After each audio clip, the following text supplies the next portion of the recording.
the ICE is that they know what assholes they are. But the city of Las Vegas needs to get in touch with its own police department so they stop participating with ICE in the 287G program. Shame. Cooperating with evil. That's right. And the 287 program has 3 elements. One of which is force multiplication, which means the police will go out with ICE and help them in their operations. Las Vegas does not do that. Hey, I'm going to tell you something.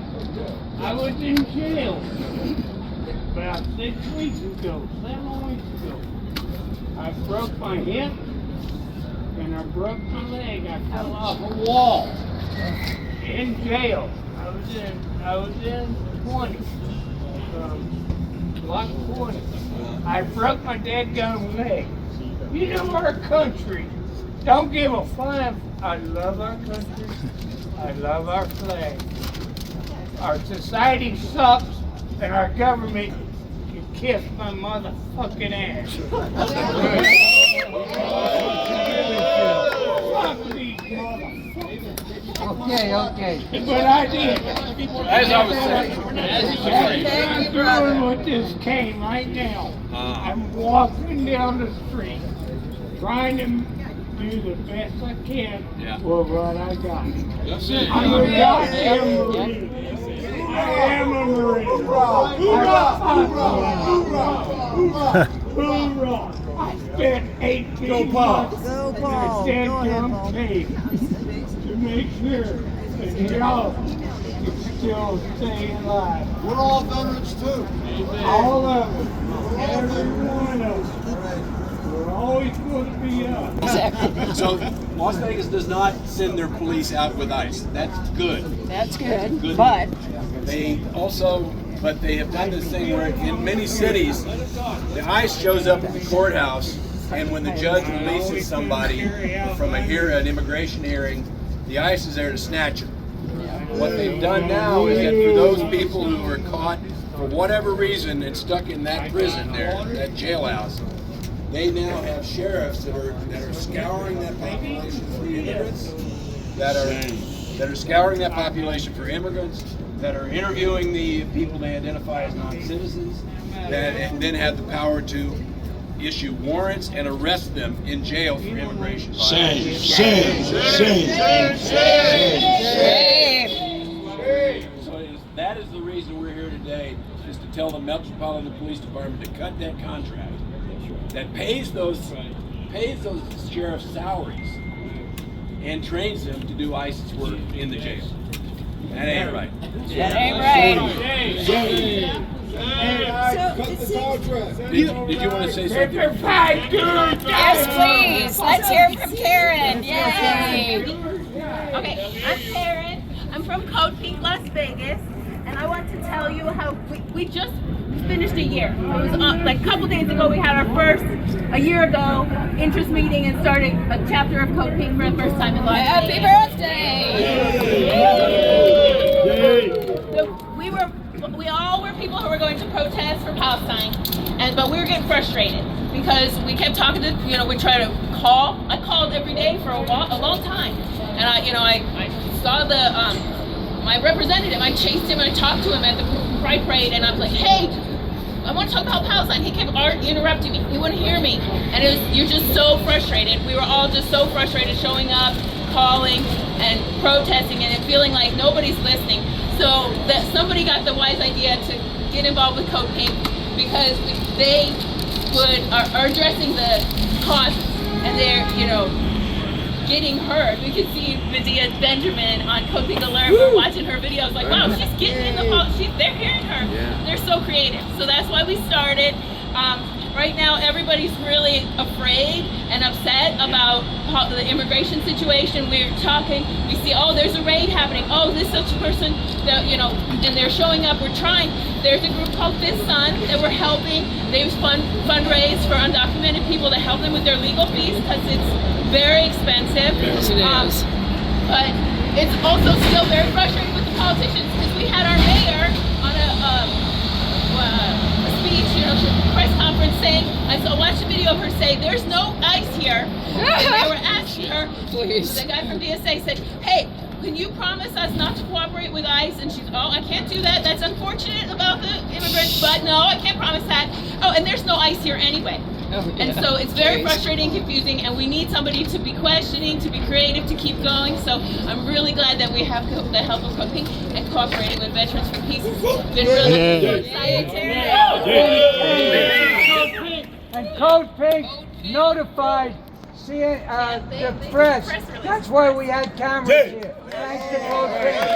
Thank you. Because her name is Shelley Berkeley, the mayor, and she just flat out lied because Mike Kagan, the director of immigration from UNLV, the professor, he says we have 3 detention centers in Nevada with over 400 people who are being held. And I know from watching and hearing my friends saying, oh, this person just got taken by ICE. So ICE is here, and she just said there's no ICE here. So the politicians need people like us to be calling them out and keeping up with good work. So, thank you. After Ann speaks, I want a group photo, so don't move. Well, this place is familiar with a lot of Vets for Peace because we've been inside this lockup before. And it's because we've been out at Creech Assassin Drone Base and protesting those assassin drones. I know Ray Cage is here and anybody else that's been in the clink.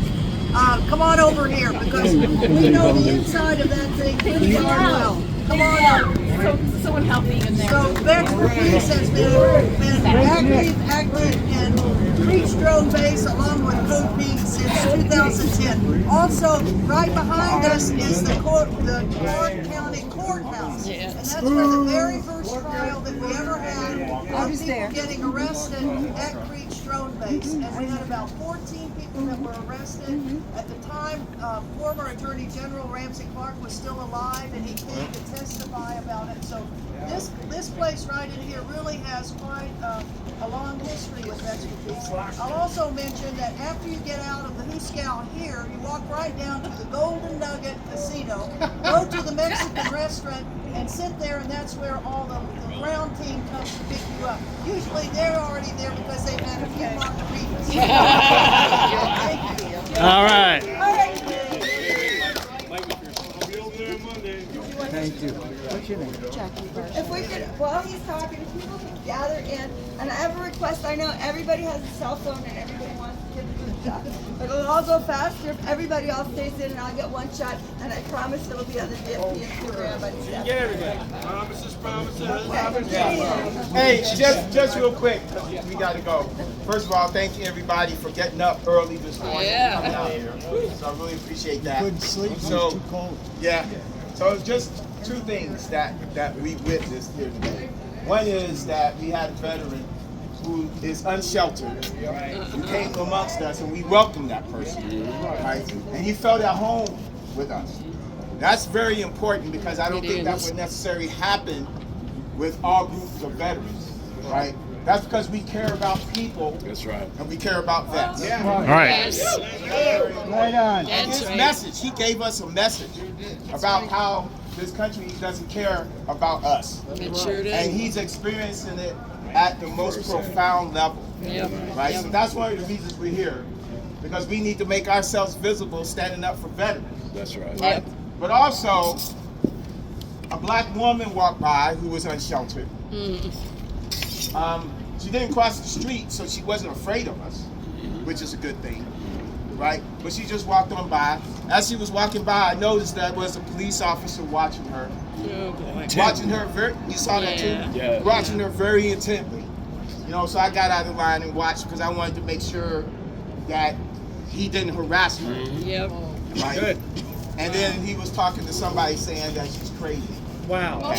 Right. You live So, on the street, you get again, crazy too. one of the reasons that we are here is because we know that they don't they don't care about us. We know that, but they don't care about none of us. Anybody. Yeah. Right?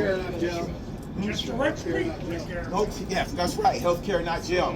And we Yeah. just have to remember that we are standing up for people around the world. That's right. Right? What's going on in Palestine and other places around the world. That's right. Free Palestine. But we're standing up for people here too. Yes. It's peace at home, peace abroad. Peace at home, peace abroad. Peace at home, peace abroad. Yeah. Michael, get in the picture. Get your ass in the picture, man. Wait, I wanted to say something before you take the picture. So I did this training by this self-styled organization that calls itself the Disappeared in America. And you've probably gotten an email from them, so check them out. What they're doing is training people online to go in small groups, to make appointments in small groups and talk to their sheriffs. And if this is a mass movement of people actually addressing this issue around ICE, asking them to not cooperate with ICE, to stand up for immigrants, if we can create a critical mass, it may have some impact. It's something we can do. Thank you. All right, picture.